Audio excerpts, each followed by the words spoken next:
বলুক, নতুন একটা রাজনীতির কথা বলুক, যেটা শুই না সবাই আবার চেতনা ফেরত পাবে। হ্যাঁ ভাই, সামনেই তো নির্বাচন, 1.5 মাস পরই তো নির্বাচন, আর তো সময় নাই।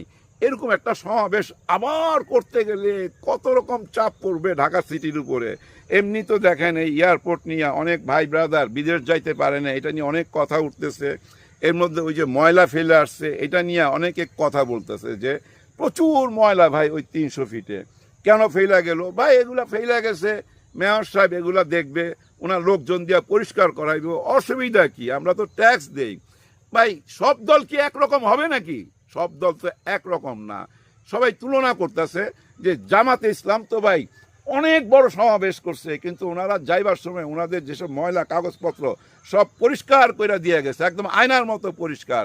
ওনারা কেন করলো না? ভাই দুইটা দল যদি একরকম হয়ে যায় তাহলে দুইটা দল কেন? বুঝতে হবে আপনাদেরকে। যাই হোক,